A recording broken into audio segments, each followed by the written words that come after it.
ये भी है बिल्कुल, देखते सब कह सकते हैं कि एक ब्रीदिंग स्पेस मिला है। और एक मैं इसमें और जोड़ना चाहूँगा, इसमें मुझे ऐसा लगता है कि जो फीडबैक सिस्टम है सरकार का, वो अभी भी काफ़ी जीवंत है, क्योंकि हम लोगों ने जो कुछ भी कहा उसका हमें परिणाम देखने को मिला। क्योंकि हमें पता है कि इंटेलिजेंस एजेंसी का रोड मैप क्या था, ये हमें जानकारी है। यद्यपि लोग काफ़ी कहते हैं कि साहब आपको कहाँ से जानकारी होगी, लेकिन हमें आपको जानकारी है कि रोड मैप जो था वो क्या था। और विशेष तौर से जो हमेशा रहा है, मुझे लगता है कि कम से कम पिछले 4-5 दशक से, या मैं तो कहता हूँ कि संभवतः बीएन मलिक के समय से भी उन्होंने तो स्वयं अपने मेमोयर्स में इस चीज़ को पूरी तरह से स्वीकारा है। लोगों ने यहाँ जो ली है, उन्होंने बीएन मलिक साहब को जानते भी नहीं होंगे, बीएन मलिक साहब के मेमोयर्स भी नहीं पढ़े होंगे। इंटेलिजेंस एजेंसी का इस पूरे सबवर्सिव प्रोसेस में क्या रोल रहा है, ये जब तक आप जम्मू कश्मीर को अच्छी तरह से उसका अध्ययन नहीं करेंगे, तब तक लोग, बाद में दर्शकों से कह रहा हूँ कि वो आप इसको नहीं समझ पाएंगे।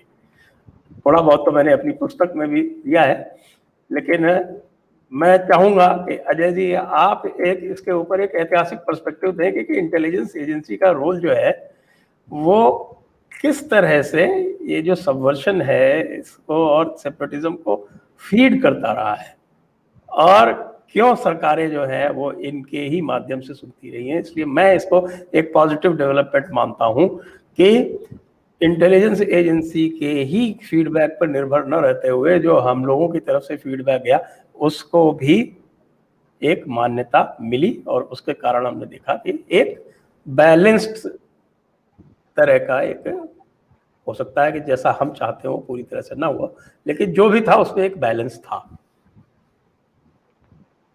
इसमें दो तीन चीजें बहुत इंपॉर्टेंट हैं। जब ये वार्ता की बात आई तो मेरे सामने जो एक पॉलिटिकल इमेज क्रिएट हो गई वो 75 की हो गई। मैं मानता हूं कि जो 71 में हमने पाकिस्तान के खिलाफ जंग जीती, वो हमने 75 में उसको हारना शुरू कर दिया। जो ये पीरियड था 71 से 75 तक, इस पीरियड में एक पर्सपेक्टिव को बिल्ड किया गया कि शेख अब्दुल्ला को वापस लाना कितना क्रिटिकल फॉलो अप होगा 71 वॉर का। ये एक किस्म की एक सबवर्सिव फॉर्मुलेशन थी। और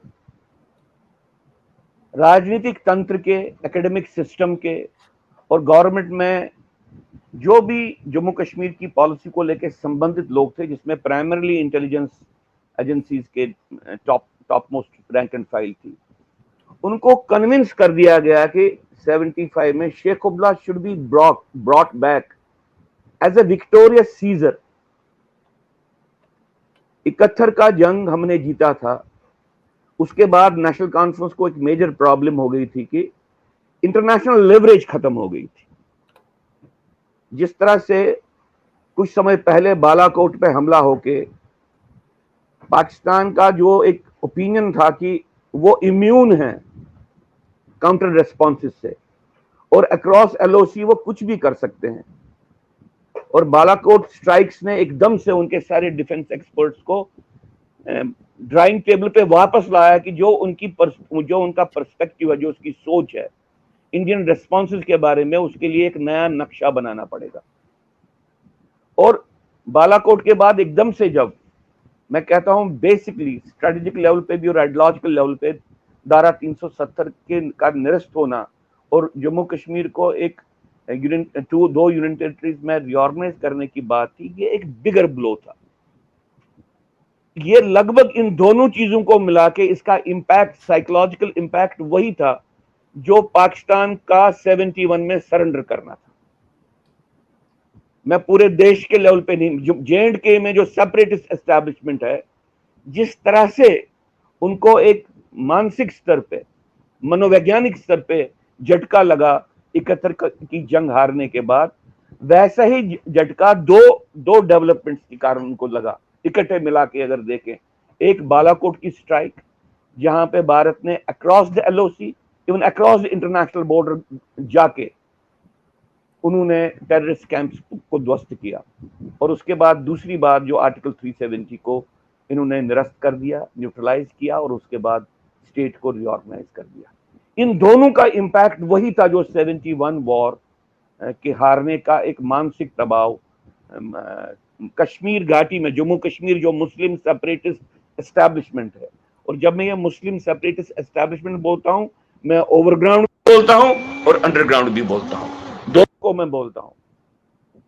इसलिए फ्रॉम दैट पर्सपेक्टिव मुझे लगता है कि 71 वॉर के बाद ही एक एक्टिविटी शुरू हो गई कि अब कैसे रिस्पॉन्ड करें, और एंटायर मुस्लिम एस्टैब्लिशमेंट में एक कॉन्सेंसस था across the various political divides with in the Muslim establishment कि अगर हम पावर से बाहर रहें तो सेपरेटिज्म खत्म हो जाएगा, हमको पावर के अंदर आना है।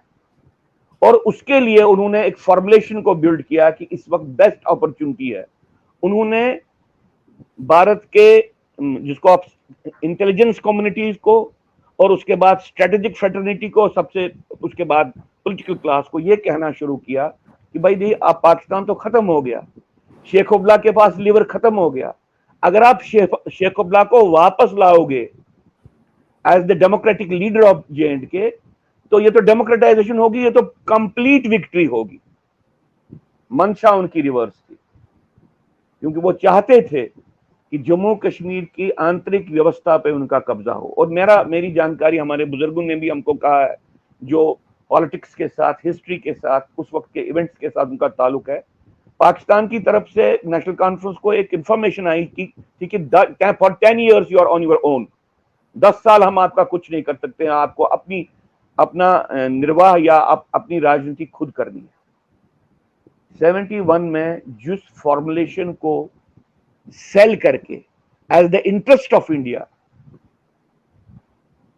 शेख अब्दुल्ला को वापस लाया गया एज ए विक्टोरियस सीजर, जैसे 71 वॉर का इंप्लीकेशन था शेख अब्दुल्ला को क्राउन लगाना, इस तरीके से उसको वापस लाया। ये बिगिनिंग थी डिस्टेबलाइजेशन की। Within 10 years Sheikh Abdullah के आने के बाद सेपरेटिस्ट जो कॉल्ड्रन था वो बॉयल कर रहा था, and it started erupting after 85 onwards. जो रोल उस वक्त मीर कासिम चीफ मिनिस्टर ने किया, वो कांग्रेस का चीफ मिनिस्टर था, उसने अपनी सीट को खाली किया और शेख अब्दुल्ला कांग्रेस लेजिस्लेटिव पार्टी का चीफ मिनिस्टर बना। नेशनल कॉन्फ्रेंस के पास लेजिस्लेटिव असेंबली में मेंबर्स नहीं थे, तो कांग्रेस पार्टी का चीफ मिनिस्टर नेशनल कॉन्फ्रेंस का लीडर बना। इस जो ये प्रोसेस थी, इस प्रोसेस को सबसे ज्यादा फैसिलिटेट मीर कासिम ने किया, और अंतोगत्वा विद इन 2-3 years गेम इनके हाथ से चली गई। जब मुझे ये पॉलिटिकल इमेज सामने आती है, मुझे इस वक्त भी यही पॉलिटिकल इमेज सामने आ रही है। मुझे लगता है कि इस वक्त किसी न किसी रूप में, मे भी उसी स्तर पे नहीं, वही role lieutenant governor Manoj Sinha कर रहे हैं जो मीर कासिम कर रहे थे, और मोदी जी को वैसे ही समझाया गया है जैसे इंदिरा गांधी को समझाया गया। ये एक इमेज हमारे सामने रहनी चाहिए, क्योंकि हम कभी समझते हैं कि सेपरेटिस्ट एस्टैब्लिशमेंट थॉरोली एक पॉलिटिकल थिंकिंग के साथ चलती है। वो इट्स नॉट ए स्टूपिड जिसको आप कहेंगे एक small conglomerate. Global events, local events और नेशनल इवेंट्स के बारे में उनको बिल्कुल एक क्लियर कट उनकी एक सोच है। ये बात मैं इसलिए कह रहा हूं, if we don't know our enemy तब हम ये लड़ाई नहीं लड़ सकते। अब बात है कि इस वक्त जो ये बातचीत हुई ये किस बैकग्राउंड में हुई। इस वक्त ये बातचीत हुई जब पाकिस्तान इंटरनेशनली हर जगह ये कह रहा है कि पीस प्रोसेस तब शुरू होगी जब स्टेटस को एंटी रेस्टोर होगा जम्मू कश्मीर में। स्टेटस को on this side, not on their side. उसका मतलब हुआ कि आर्टिकल 370 वापस आना चाहिए। उसका मतलब यह हुआ कि जम्मू कश्मीर स्टेट वापस से बनना चाहिए। ये सारी चेंजेस रिवर्स होनी चाहिए। वो एक पीस प्रोसेस को आगे बढ़ाने के लिए या एंगेजमेंट को आगे बढ़ाने के लिए कॉन्फिडेंस बिल्डिंग मेजर होगा। अब पाकिस्तान की जो इस वक्त हालत है अंतर्राष्ट्रीय स्तर पर भी और आंतरिक भी, ऐसी सिचुएशन में लोगों को लगता था कि nobody will take it seriously, और इसी टाइम पे इंडिया में बात हुई कि भाई इंटरनेशनल प्रेशर्स आ रहे हैं, और ये बातें सामने आने लगी कि भाई शायद भारत सरकार इस बात को लेकर बाध्य हो गई है, वो यूनियन टेरिटरी से स्टेटहुड की तरफ जाएगी। देखिए, ये जो ये बात है, इस बात को पाकिस्तान के कॉन्टेक्स्ट में और फिर गुपकार का जो कॉन्ग्लोमरेट है, ओवरग्राउंड सेपरेटिस्ट का एक जो जमावड़ा है, उनका जो कार्डिनल रेजोल्यूशन है कि स्टेटस को एंटाई करो, पाकिस्तान की डिमांड इस वक्त और गुपकारीज की डिमांड एक है। और उस प्रोसेस को देख के जब हम एक पीस प्रोसेस शुरू करते हैं उन्हीं लोगों को लेके, और बाद में पब्लिक में ये इंप्रेशन निकलता है कि भाई शायद भारत सरकार इसके लिए तैयार है। मैं तो कहता हूं कि भारत सरकार को ये नहीं कहना चाहिए था कि हमने प्रॉमिस किया है, और अगर वो कहा भी हमने प्रॉमिस स्टेट का, उनको कहना चाहिए था कि आर्टिकल 370 के निरस्त होने के बाद हमारे पास बहुत विकल्प है। हमने जम्मू कश्मीर की अगर यहाँ पे प्रोसेस के लिए अगर स्टेटहुड ही ठीक रहेगा आगे, वो भी एक दे दिया था आपके सामने, लेकिन हमारे पास बहुत और विकल्प भी है। वो उन्होंने बात नहीं की, लेकिन एक बात जरूर की कि उन्होंने स्टेजेस तय कर लिए। डिलिमिटेशन के बाद इलेक्शन के बाद मैंने सुना है बहुत से लोगों के साथ जो भारत सरकार के साथ बात हुई, उन्होंने कहा कि हमने उनको कहा है कि good behaviour of the separate establishment, और उसके बाद ये होगा। भारत सरकार ने क्या कहा, लेकिन जिस तरीके से ये डायलॉग हुआ, इसका जो आर्किटेक्चर था वही आर्किटेक्चर था जो पहले था। मैं उस आर्किटेक्चर के बारे में बात करना चाहता हूं कि नेहरू के टाइम से अब तक एक बात को लेके इंडियन पॉलिटिकल क्लास में कॉन्सेंसस है कि जो यहां पे 40 से 42% पॉपुलेशन है नॉन मुस्लिम्स की, हिंदूज की प्राइमरीली, इसका रोल कॉस्मेटिक है, इसका रोल ज्यादा से ज्यादा एज ए बफर है। इमेजिन कीजिए इंडिया में जिस दिन 20%, 27% से 30% तक मुस्लिम पॉपुलेशन हो जाएगी, आप इमेजिन करेंगे नेशन बिल्डिंग प्रोसेस में वो किस तरीके की क्लेम करेंगे। 42% पॉपुलेशन जम्मू कश्मीर में नॉन मुस्लिम्स की है, और नॉन मुस्लिम्स रेलिगेट हो गए हैं just as a buffer, just as a cosmetic appendage. ये भारत सरकार का जम्मू कश्मीर को हैंडल करने की ये पहला एक लक्षण है जो बहुत भयानक लक्षण है। दूसरा लक्षण जो भारत सरकार की हैंडलिंग का है वो ये है, वो अमंग्स मुस्लिम्स भी प्रो इंडिया फोर्सेस को नहीं ढूंढते हैं। हाँ, बिल्कुल सही बात है आपकी। वो अमंग उन्हीं को मुस्लिम्स ढूंढते भी हैं, प्रो पाकिस्तान फोर्सेस को ढूंढते हैं पहले, जो दोनों साइड से हो, बोथ साइड प्लेयर्स हो, और जेएंडके के कॉन्टेक्स्ट में both side players are actually Pakistan players, pro Pakistan. बिल्कुल, ये हम यहाँ पे कहते हैं। देखो, ये शेख अब्दुल्ला ने कॉन्स्टिट्यूशन का ये ओथ उठाई तो वो इंडियन बन गए। वहां पे कंसेंसस है आम आदमी के लेवल पे कि हमको झूठी ओथ लेनी है, हमको क्या फर्क पड़ता है, वी आर मुस्लिम। हिंदुस्तान के कॉन्स्टिट्यूशन पे हाथ रख के अगर हम ओथ लेते हैं उससे हमको कोई फर्क नहीं पड़ता। We are not committing any religious sin, हम कोई अपराध नहीं कर रहे हैं धार्मिक स्तर पे। बिल्कुल बिल्कुल। वो तो आपने, मैं तो कहता रहता हूँ कई बार कि जो आपके जो हुदैबिया डॉक्ट्रिन है उनका, जो ट्रीटी ऑफ हुदैबिया, जो प्रॉफिट ने जो ट्रीटी ऑफ हुदैबिया की थी मक्का के, तो उसमें स्पष्ट था, उन्होंने कहा था कि ये तो इनको धोखा देने के लिए है। तो वो तो बिल्कुल स्पष्ट है, उसमें कोई, that is an Islamic doctrine actually. इसलिए ये भारत सरकार ये सोच जो है, इसमें वो इंडियंस को नहीं ढूंढते हैं जो भारत के साथ जुड़ना चाहते हैं, भारत की डेमोक्रेटिक सेकुलर सिस्टम के साथ आइडेंटिफाई करना चाहते हैं, उनको ये नहीं ढूंढते हैं। ये उनको ढूंढते हैं जो कंसिस्टेंटली इंडियन पोजीशन को लेके क्वेश्चन मार्क रखते हैं जेएंडके में। और मैं कहूंगा फ्रॉम सजाद लोन टू उमर अब्दुल्ला, सारे लोग क्वेश्चन मार्क रखते हैं।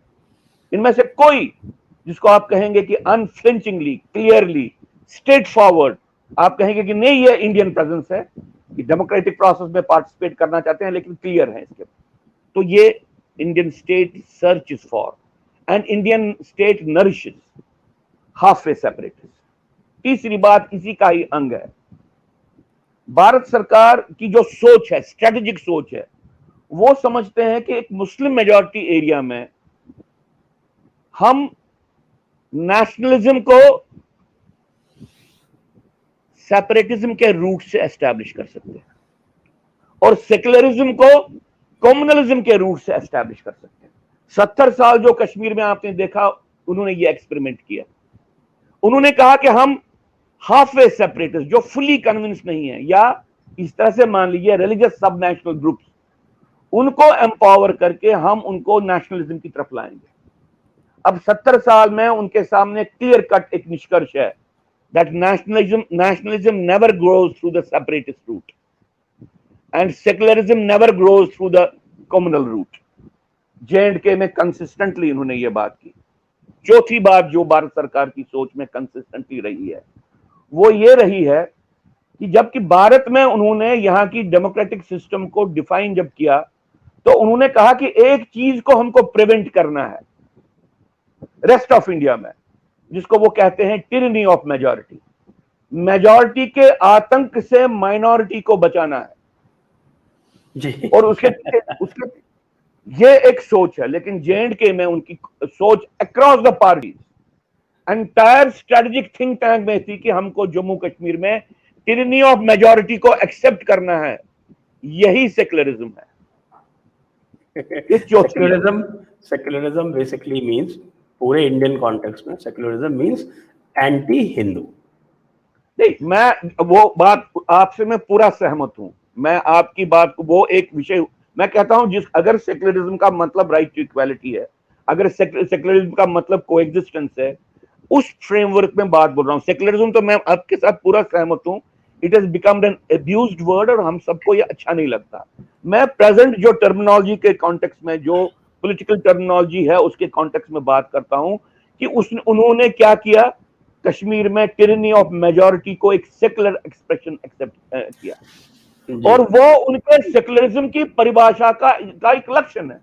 तभी तो सेकुलरिज्म इंडिया का एक विकृत एक सोच है कि जब आप इस सोच में, मैं 1 मिनट आपको इसमें थोड़ा सा वो डाइवर्शन ये करूंगा कि ये जो आप बता रहे हैं सोच के बारे में, मैंने जो स्पेसिफिक पॉइंटर था इसमें कि इसमें इंटेलिजेंस एजेंसीज का क्या रोल रहा है इस सोच वो को भी समझते हैं, वो भी समझ ऐसे उन इंटेलिजेंस एजेंसी की सबसे बड़ी प्रॉब्लम यही है।